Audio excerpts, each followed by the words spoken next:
Hi വരുവൺ. NIRF ranking പ്രകാരം ഇന്ത്യയിൽ തന്നെ 2ാം സ്ഥാനത്ത് നിൽക്കുന്ന IIT ഡൽഹിയിൽ പഠിച്ചുകൊണ്ടിരിക്കുന്ന രണ്ടുപേരാണ് നമ്മുടെ കൂടെ ഇന്ന് എത്തിയിട്ടുള്ളത്. മുഹമ്മദ് സിയാൻ, അതുപോലെ തന്നെ ഷാമിൽ. റൈറ്റ്.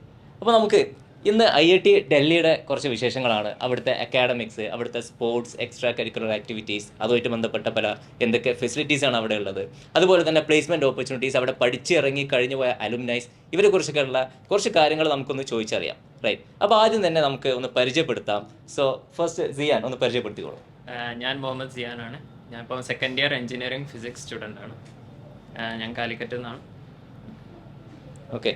ദെൻ ഷാമിൽ. ഞാൻ ഷാമിൽ മുഹമ്മദ്, ഞാൻ കോഴിക്കോട് തന്നെയാണ്.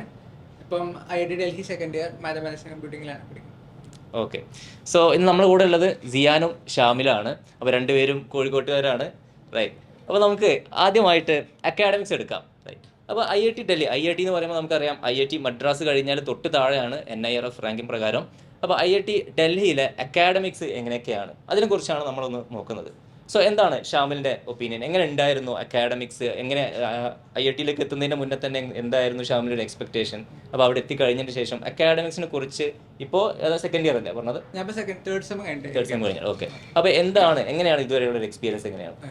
ഇപ്പം നമുക്ക് 3 സെമ്മാണ് കഴിഞ്ഞത്. ഫസ്റ്റ് 2 സെം തന്നെ ഫസ്റ്റ് ഇയറിലുള്ള അതെന്ന് പറഞ്ഞാൽ എല്ലാവർക്കും കോമൺ കോഴ്സസ് ആയിരുന്നു. അതായത് core engineering courses, basic science, അതൊക്കെ ആയിരുന്നു ഇതുവരെ നമ്മൾ നടന്ന കോഴ്സസ്. ഇപ്പം ഒരു സെമ്മ ഞാനിപ്പോൾ ആക്ച്വലി എൻ്റെ ബ്രാഞ്ചിലേക്ക് കയറിയുള്ളൂ. ഇപ്പം ഫസ്റ്റ് ഇയർ പറയുകയാണെങ്കിൽ ഇപ്പം എല്ലാവർക്കും സെയിം സാധനം ആയതുകൊണ്ട് തന്നെ അത്യാവശ്യം എൻ്റെ ഒരു മീഡിയം ഡിഫിക്കൽട്ടി ആയിരുന്നു. അതായത് കംപ്ലീറ്റ് അക്കാഡമിക് അങ്ങനെയല്ല, അതായത് ഭയങ്കര പാക്ഡ് അല്ല, എന്നാലും ഒരു മീഡിയം ഡിഫിക്കൽട്ടി ആയിരുന്നു എനിക്ക് ഫേസ് ചെയ്തത്. പിന്നെ ഇപ്പം കോറിലേക്ക് ജസ്റ്റ് കയറിയിട്ടുള്ളൂ. ഇപ്പം എൻ്റെ പറയുകയാണെങ്കിൽ മാത്തമാറ്റിക്സ് ആൻഡ് കമ്പ്യൂട്ടിംഗ് ആണ് കൂടുതലും. ലൈക്ക് കമ്പ്യൂട്ടർ സയൻസ് പോലത്തെ ഒരു ബ്രാഞ്ച് തന്നെയാണ്. അപ്പം അതിലിപ്പം കൂടുതലും കമ്പ്യൂട്ടിംഗ് കോഴ്സസ് വരും, പിന്നെ കുറച്ച് മാത്സ് കോഴ്സും അങ്ങനെയാണ് ഇതുവരെ എനിക്ക് വന്നത്. ഓക്കെ. ഇപ്പോൾ അവിടെയുള്ള ടീച്ചേഴ്സിൻ്റെ അല്ലെങ്കിൽ ഫാക്കൽറ്റീസിൻ്റെ ഒക്കെ ഒരു ക്വാളിഫിക്കേഷനും അതുപോലെ തന്നെ ലാബ് ഫെസിലിറ്റീസ്, ഇതൊക്കെ വെച്ച് നോക്കുമ്പോൾ എന്താണ് ഒരു അഭിപ്രായം? അപ്പം ടീച്ചേഴ്സൊക്കെ ഭയങ്കര ഹൈലി ക്വാളിഫൈഡ് ആണ്. അപ്പം നമുക്ക് അത്രയും ഒരു ഹൈലി സ്കിൽഡ് ഫാക്കൽറ്റി ലെവലാണ് അവിടെ ഉള്ളത്. പിന്നെ ലാബ്സ് ആണെങ്കിലും നല്ല ലാബ്സാണ് എല്ലാം. ഇപ്പം നമുക്കിപ്പം എൻ്റെ ഡിപ്പാർട്ട്മെൻറ്റിലെ ലാബ്സ് അത്ര ഇല്ല. ഇപ്പം മാത്സ് ആയതുകൊണ്ട് ഇപ്പം അത്ര ലാബ്സ് ഇല്ല. പക്ഷെ ഫസ്റ്റ് ഇയറിൽ നമുക്ക് കോമൺ കോഴ്സ്, ഇലക്ട്രിക്കൽ കോഴ്സ്, ഒരു ഓപ്റ്റിക്സ് കോഴ്സ്, അങ്ങനെ അതിനൊക്കെ ലാബ് ഉണ്ടായിരുന്നു. അപ്പോൾ ലാബൊക്കെ നല്ല ലാബ്സാണ്. പിന്നെ അവിടെ പറഞ്ഞ ലൈബ്രറിയും ഭയങ്കര ഹൈ ഫെസിലിറ്റി ലൈബ്രറിയാണ്. എല്ലാവിധ ഫെസിലിറ്റീസും ഉണ്ട്. ഓക്കെ. സോ സിയാൻ, എന്താണ് സിയാൻ പറയാനുള്ളത്? ഞാൻ ഇപ്പോൾ എഞ്ചിനീയറിംഗ് ഫിസിക്സ് ആയതുകൊണ്ട് ഇപ്പോൾ ഷാമിൽ പറഞ്ഞാൽ ഫസ്റ്റത്തെ 2 സെം എല്ലാവർക്കും കോമൺ ആണ്. പിന്നെയുള്ള തേർഡ് സെം എൻ്റെ ഒരു പെർസ്പെക്റ്റീവിൽ ഒരു ലാബ് ഉണ്ടായിരുന്നു. പിന്നെ ബാക്കി കൂടുതലും ഫിസിക്സ് കോഴ്സസ് ആയിരുന്നു.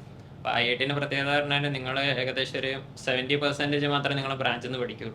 ഓവറോൾ പിന്നെ ബാക്കിയുള്ള കോഴ്സസ് ഒക്കെ ബാക്കിയുള്ള ബ്രാഞ്ച് എന്നുണ്ടാവും. അപ്പോൾ എനിക്ക് ഇലക്ട്രിക്കൽ ബ്രാഞ്ചിൽ നിന്ന് കോഴ്സ് പഠിക്കാണ്ട്, അതേമാതിരി കെമിക്കൽ ബ്രാഞ്ചിൽ നിന്ന് പഠിക്കാണ്ട്, അതേമാതിരി എനർജി ഡിപ്പാർട്ട്മെന്റിൽ നിന്ന് പഠിക്കാണ്ട്, സിവിലിൽ നിന്ന് ഒരു കോഴ്സ് പഠിക്കാണ്ട്, അങ്ങനെ ഭയങ്കര മൾട്ടി ഡിസിപ്ലിനറി രീതിയിലാണ് എലക്ടീവ്സ് ആയിട്ടുള്ളതാണ് നമുക്ക് എടുക്കാം. നമ്മളിപ്പോൾ എനിക്ക് വേണമെങ്കിൽ മാനേജ്മെന്റിൽ പോയിട്ട് ഒരു കോഴ്സ് എടുക്കാം, അതേമാതിരി നാവൽ കൺസ്ട്രക്ഷനിൽ പോയിട്ട് കോഴ്സ് എടുക്കാം. അവിടെയുള്ള ഡിപ്പാർട്ട്മെന്റ്സ് അവൈലബിൾ ഏത് ഇതിനും നമുക്ക് കോഴ്സ് എടുക്കാം. അത് IITന്റെ ഒരു മെയിൻ പ്രത്യേകതയാണ്. വേറെ IIT NITസിൽ മാത്രമേ അത് കിട്ടുള്ളൂ, ബാക്കിയുള്ള ഒരു നോർമൽ കോളേജസിൽ അത് കിട്ടുന്നില്ല. കമ്പാരിറ്റീവ്ലി JEEന്റെ മാതിരി അത്ര ഹെക്ടിക് ഷെഡ്യൂളായിട്ട് എനിക്ക് ഫീൽ ചെയ്തിട്ടില്ല. കുറച്ചുകൂടി എക്സ്ട്രാ കരിക്കുലർ ആക്ടിവിറ്റീസ് ഫോക്കസ് ചെയ്യുന്ന രീതിയിലാണ് അവിടുത്തെ രീതി. ഓക്കെ. സോ എക്സ്ട്രാ കരിക്കുലർ ആക്ടിവിറ്റിയെ കുറിച്ച് പറഞ്ഞ സ്ഥിതിക്ക് നമുക്ക് നെക്സ്റ്റ് ഡിസ്കഷൻ അതിലേക്ക് പോവാം.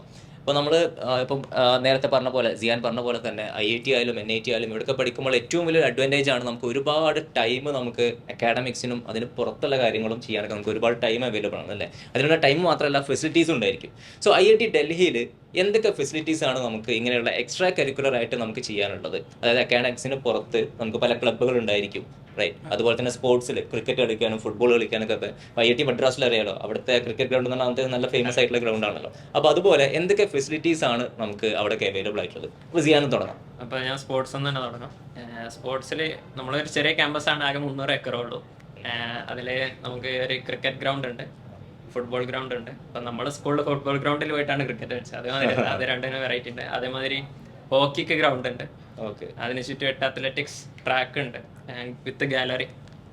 പിന്നെ സ്ക്വാഷിന് അതിനായിട്ടുള്ള സ്ഥലമുണ്ട്, ബാഡ്മിൻ്റൺ വേറുണ്ട്, ലോൺ ടെന്നീസ്, പിന്നെ നോർമൽ ടെന്നീസിന് വേറുണ്ട്. അതേമാതിരി വോളിബോള്, ബാസ്കറ്റ് ബോള്, നിറഞ്ഞെടുക്കാണ്. ഇനിയും പറയാണ്ട്. ഈവൻ ഷോർട്ട് പുട്ട് അതിനായിട്ട് വേറെ ഗ്രൗണ്ട് ഉണ്ട്.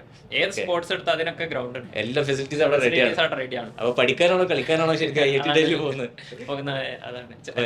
എല്ലാത്തിനും ഉണ്ട്. അതുപോലെ ക്ലബുകളെ കുറിച്ചൊക്കെ നോക്കുകയാണെങ്കിലോ, ക്ലബ്ബ് കൾച്ചറൽ ക്ലബ്ബും ടെക്നിക്കൽ ക്ലബ്സും ഉണ്ട്. കൾച്ചറൽ ക്ലബ്ബ് ഏത് വെറൈറ്റി എടുക്കാമല്ലോ. ഇപ്പം ഡാൻസ്, മ്യൂസിക്, അതേമാതിരി ആർട്സ്, ഫൈൻ ആർട്സ്, ഡ്രാമ, അങ്ങനെ നിറഞ്ഞെടുക്കാണ്.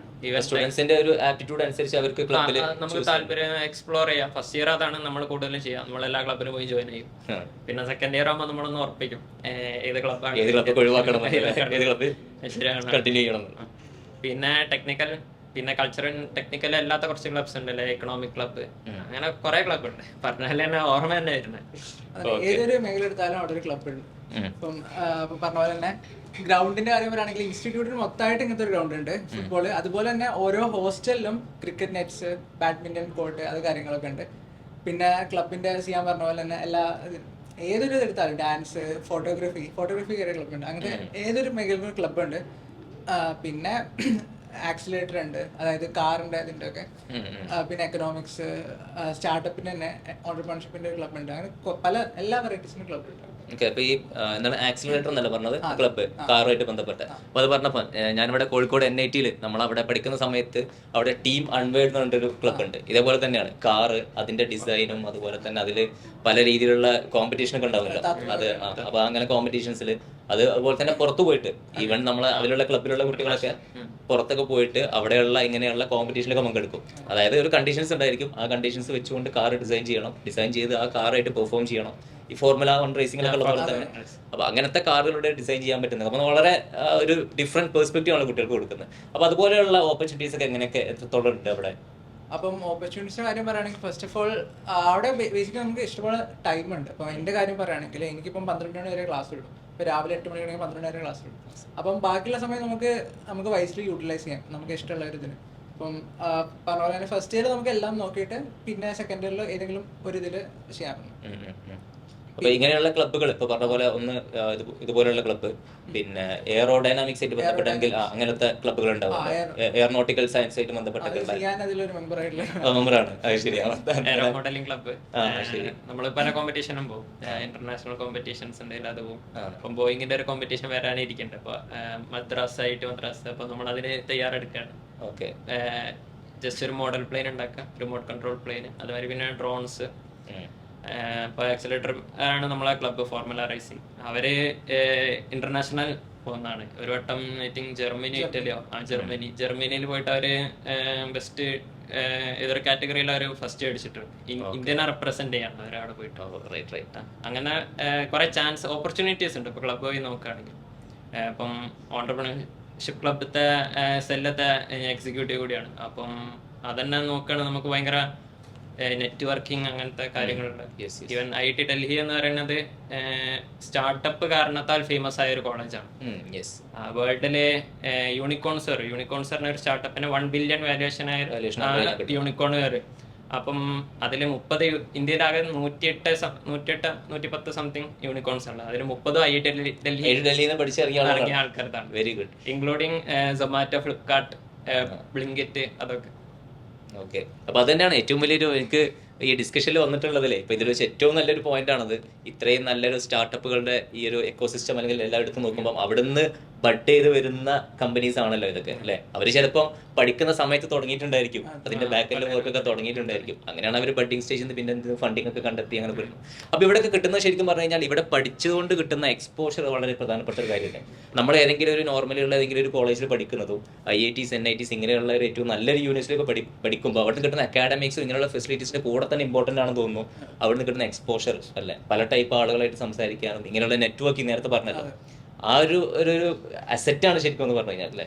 അപ്പോൾ അതാണ് ഓവറോൾ നമ്മൾ ഡിസ്കഷനിൽ വന്നിട്ടുള്ളത്. ഇനി അടുത്തതായിട്ട് എനിക്ക് ചോദിക്കാനുള്ളത്, ഇവിടെയൊക്കെ പഠിച്ച് കഴിഞ്ഞിട്ട് കിട്ടുന്ന പ്ലേസ്മെന്റ് ഓപ്പർച്യൂണിറ്റീസ് അല്ലെ, അതും വളരെ പ്രധാനപ്പെട്ട കാര്യമാണല്ലോ. അവിടെയൊക്കെ നമ്മൾ എന്ത് ചെയ്യുന്നുണ്ട്, ഒരുപാട് കഷ്ടപ്പെട്ട് നമ്മൾ JEE എഴുതിയിട്ടൊക്കെയാണ് അഡ്വാൻസ് ഒക്കെ ക്വാളിഫൈ ചെയ്തിട്ടാണ് ഇവിടേക്ക് എത്തുന്നത്. അത് കഴിഞ്ഞ് പഠിച്ചിറങ്ങുമ്പോൾ എന്തൊക്കെ രീതിയിലുള്ള പ്ലേസ്മെന്റ് ഓപ്പർച്യൂണിറ്റീസ് ആണ് അവിടെ നമുക്ക് നമ്മുടെ വേണ്ടി കാത്തിരിക്കുന്നത്? എന്താണ് ഷാമിൽ പറയാം? പ്ലേസ്മെന്റ് നമുക്ക് പലതരം ഓപ്പർച്യൂണിറ്റീസ് ഉണ്ട്. ഇപ്പം ഡിപ്പാർട്ട്മെന്റ് കോറിൽ തന്നെ പോവാം, അല്ലെങ്കിൽ പിന്നെ കൺസൾട്ടൻസി പോവാം, പിന്നെ ടെക്കിൽ പോവാം, പിന്നെ ക്വാണ്ട്. ഇത് 4 ഇതായിട്ട് ബേസിക്കലി പറയുന്നത്. ഇപ്പം ക്വാണ്ട് എന്ന് പറഞ്ഞാൽ ഭയങ്കര ഹൈ പേയിങ് ഇതാണ്. ഇപ്പം നമുക്ക് ലാസ്റ്റ് പോയതിൽ കോടികളുടെ പാക്കേജ് ആണ് ഇപ്പോൾ ലാസ്റ്റ് ഹയസ്റ്റ് 1.5 crore അങ്ങനത്തെ. ഏതൊക്കെയാണ് മേജർ ആയിട്ട് വരുന്ന കമ്പനീസ്? ജെയിൻ സ്ട്രീറ്റ് എന്ന് പറഞ്ഞ കമ്പനി ഉണ്ട്, പിന്നെ ക്വാണ്ടിന് തന്നെ ക്വാണ്ടായി, അങ്ങനത്തെ കുറെ കമ്പനീസ്. അപ്പം അതാണ് ക്വാണ്ടിൻ്റെ. പിന്നെ ടെക്കിലും ഇപ്പം സോഫ്റ്റ്വെയറിൻ്റെ ഏതാണെങ്കിലും ഇപ്പം സിയാൻ പറഞ്ഞ പോലെ തന്നെ ഇപ്പം നമ്മളിപ്പോൾ ഏത് ബ്രാഞ്ച് ആണെങ്കിലും ബാക്കിയുള്ള ബ്രാഞ്ചസിലെ കോഴ്സ് പഠിക്കാനുള്ള ഒരു ഫ്രീഡം ഉണ്ട് അവിടെ. ഇപ്പം ഒരാളിപ്പം മെക്കാനിക്കൽ ആണെങ്കിലും നമുക്ക് അവിടുത്തെ CS കോഴ്സ് പഠിക്കാനുള്ള ഒരു ഓപ്പർച്യൂണിറ്റി ഉണ്ട് അവിടെ.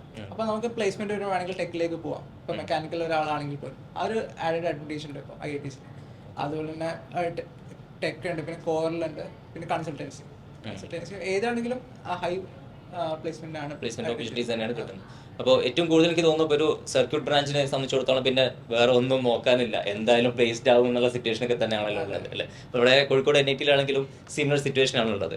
സോ എന്താണ് സിയാനിന് പറയാനുള്ളത് പ്ലേസ്മെന്റ് ആയിട്ട് ബന്ധപ്പെട്ട്? പ്ലേസ്മെന്റ് അവന് ഷാമിൽ പറഞ്ഞത് തന്നെയാണ്, പല ടൈപ്പ് കമ്പനീസ് ഉണ്ട്. ഈവൻ സ്റ്റാർട്ടപ്സ് വരാൻ നിങ്ങൾക്കിപ്പം ഭയങ്കര ഗ്രോയിങ് ആണ്, ഗ്രോത്ത് കിട്ടുന്ന ഇതാണ് platform startups compared to big കോർപ്പറേറ്റ്സിന് മാതിരി. അപ്പം ചിലർ അതാ പ്രിഫർ ചെയ്യും. ഇപ്പൊ എൻ്റെ ഒക്കെ ഒരു സീനിയർ ഉണ്ട്, അവര് സ്റ്റാർട്ടപ്പാണ് പ്രിഫർ ചെയ്തത്, ബിക്കോസ് ഗ്രോത്ത് കിട്ടും, പിന്നെ നല്ല കുറെ ലേണിംഗ് ഉണ്ടാവും. അപ്പം അങ്ങനെയും ചാൻസ് ഉണ്ട്. അതേമാതിരി ഇപ്പം പറഞ്ഞ ഒരു കോറിൽ വേണം ഇതെടുക്കാം.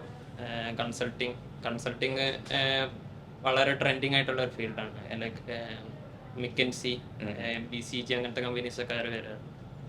അതാണ്. ഓക്കെ. സോ നമുക്ക് ഫൈനലി നമുക്ക് ഈ വീഡിയോ എൻഡ് ചെയ്യുന്നതോടുകൂടി ഒരു കാര്യം കൂടെ ഇത് കണ്ടുകൊണ്ടിരിക്കുന്ന ആളുകളോട് അല്ലെങ്കിൽ ഒരുപാട് IIT ആസ്പിറൻസ് ഉണ്ടായിരിക്കുമല്ലോ അല്ലേ, അവരുണ്ടാവും, ഇത് കാണുന്ന IIT ആസ്പിറൻസ് ഉണ്ടായിരിക്കും, IIT ആസ്പിറൻസിന്റെ പേരൻസ് ഉണ്ടായിരിക്കും. അപ്പോൾ എന്താണ് നിങ്ങൾക്ക് ഇവരോട് പറയാനുള്ളത്? സിയാൻ എന്താണ് ഇത് കാണുന്ന IIT ആസ്പിറന്റിനോട് സിയാൻ പറയാനുള്ള കാര്യം? IIT-ലേക്ക് നിങ്ങൾക്ക് അധ്വാനിക്കാൻ കുറച്ച് ബുദ്ധിമുട്ടുള്ളതാണ്, കുറച്ച് ഭയങ്കര ഹാർഡ് വർക്കിംഗ് കാര്യമാണ്. പക്ഷേ ഹാർഡ് വർക്ക് ആക്ച്വലി വർത്തിട്ടാണ്. നിങ്ങൾ ഒരിക്കലും സങ്കടപ്പെടില്ല അവിടെ എത്തിയിട്ട്.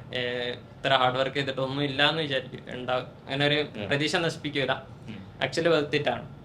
അപ്പം നിങ്ങൾ IIT-നെ ആലോചിച്ചിട്ട് നിങ്ങൾ അതിനെ ചെറുതാക്കി വേറെ ചെറിയ കോളേജസ് നോക്കാതെ ബെസ്റ്റ് കോളേജസിൽ തന്നെ ടാർഗറ്റ് ചെയ്തിട്ട് അതിനുള്ള വേർത്ത് തന്നെയാണ് ആ പ്രിപ്പറേഷനും അവിടെ അനുഭവിക്കുന്ന എല്ലാ കഷ്ടപ്പാടും വേർത്താണ്. ഷാമിൽ അതന്നെ എനിക്ക് പറയാനില്ല. ഈ ഒരു 2 കൊല്ലം നമ്മൾ വർക്ക് ചെയ്യുന്നത്, ഹാർഡ് വർക്ക് ചെയ്യുന്നത് കംപ്ലീറ്റ്ലി വേർത്തിട്ടാണ് അവിടെ എത്തിയാൽ. അതാണ് ഏറ്റവും നല്ലൊരു പോയിന്റ്. പിന്നെ അതന്നെ അവൻ പറഞ്ഞ അവിടെ കിട്ടുന്ന ഒരു ഓപ്പർച്യൂണിറ്റീസ്, പിന്നെ എക്സ്പോഷറും വേറെ ഒരു കോളേജിൽ നമുക്ക് കിട്ടില്ല. ആ ഒരു കാര്യം തന്നെയാണ്. സോ നമുക്ക് ഈ വീഡിയോ ഇവിടെ വൈൻഡപ്പ് ചെയ്യാം. അപ്പോൾ ഇതിൽ ഡിസ്കഷനിൽ വന്നിട്ടുള്ള ഏറ്റവും പ്രധാനപ്പെട്ട കാര്യങ്ങൾ ഇതൊക്കെ തന്നെയാണ്. നമ്മളവിടെ പഠിക്കുമ്പോൾ നമുക്ക് കിട്ടുന്ന അക്കാഡമിക്സും ബാക്കിയുള്ള എക്സ്ട്രാ കരിക്കുലർ ആക്ടിവിറ്റീസിന് കിട്ടുന്ന ഫെസിലിറ്റീസ് അല്ലെ. നേരത്തെ പറഞ്ഞു സ്പോർട്സിലൊക്കെ ഇഷ്ടം പോലെ ഫെസിലിറ്റീസ് ആണ് കിട്ടുന്നത്. അപ്പോൾ നമ്മൾ പഠനം മാത്രമല്ല, നമ്മളുടെ പല ഹോബീസും നമ്മളെ പാഷനും അതിലേക്കൊക്കെ നമുക്ക് കിട്ടാവുന്ന ഒരുപാട് ഓപ്പർച്യൂണിറ്റീസ് ഇത്തരം യൂണിവേഴ്സിറ്റീസ് നമുക്ക് തരുന്നുണ്ട്, ഇത്തരം കോളേജുകൾ നമുക്ക് തരുന്നുണ്ട്. അതുപോലെ തന്നെ ഇമ്പോർട്ടൻ്റ് ആണ് ഇവിടെയൊക്കെ പഠിച്ചാൽ കിട്ടുന്ന എക്സ്പോഷർ, നമുക്ക് കിട്ടാവുന്ന നെറ്റ്വർക്കിംഗ് ഓപ്പർച്യൂണിറ്റീസ്. ഇതെല്ലാം കൂടി കഴിയുമ്പോൾ നമുക്ക് മനസ്സിലായി IIT ഡൽഹി പോലെയുള്ള ഇന്ത്യയിലെ തന്നെ ഏറ്റവും നല്ല ഇൻസ്റ്റിറ്റ്യൂട്ടിൽ നമ്മൾ ഇങ്ങനെയൊക്കെ പ്രിപ്പറേഷൻ ഒക്കെ ചെയ്തിട്ട് അവിടെ എത്തുന്നത് നമുക്ക് ഒരുപാട് കഷ്ടപ്പെട്ട് അധ്വാനിച്ചിട്ടാണ് നമ്മൾക്ക് അവിടെ എത്തുന്നത് അല്ലേ. അത് കഴിഞ്ഞ് നമ്മൾ പഠിച്ചിറങ്ങുമ്പോഴും ഇത്തരത്തിലുള്ള ഒരുപാട് ഓപ്പർച്യൂണിറ്റീസ് നമുക്ക് അവിടെ അവൈലബിൾ ആണ്. പ്ലേസ്മെൻറ്റ് ഓപ്പർച്യൂണിറ്റീസ് ആയാലും അത് കഴിഞ്ഞാൽ പോലും നേരത്തെ പറഞ്ഞ പോലുള്ള നെറ്റ്വർക്കിംഗ് എല്ലാം ഉൾപ്പെടുത്തിക്കൊണ്ട് നമുക്ക് ഏറ്റവും വലിയ ഒരു ഫീൽഡ് നമുക്ക് വേണ്ടി അവിടെ തുറന്നു തരികയാണ് IIT ഡൽഹി പോലുള്ള യൂണിവേഴ്സിറ്റി ചെയ്യുന്നത്. So thank you Siyan and Shamil. അപ്പോൾ ഇങ്ങനെയുള്ള ഈ ഒരു ഇൻ്റർവ്യൂവിലേക്ക് നമ്മളെ ക്ഷണം സ്വീകരിച്ചെടുക്കുന്ന ഒരുപാട് താങ്ക്സ്. സോ ഈ വീഡിയോ കണ്ടിട്ടുള്ള എല്ലാവരും ഇപ്പോൾ IIT ആസ്പിറൻസ് ആയിട്ടുള്ള ആളുകൾ വീഡിയോ കാണുന്നുണ്ടായിരിക്കും. അപ്പോൾ നിങ്ങളും ഈ ഒരു IIT ഡൽഹി അല്ലെങ്കിൽ IIT മദ്രാസ് പോലെയുള്ള IIT ഡൽഹി പോലെയുള്ള ഇന്ത്യയിൽ തന്നെ ഏറ്റവും നല്ല യൂണിവേഴ്സിറ്റീസിനെ തന്നെ നിങ്ങൾ ഡ്രീം ചെയ്യുക. ഡ്രീം ബിഗ്, നമുക്കത് അച്ചീവ് ചെയ്യാം. So thank U.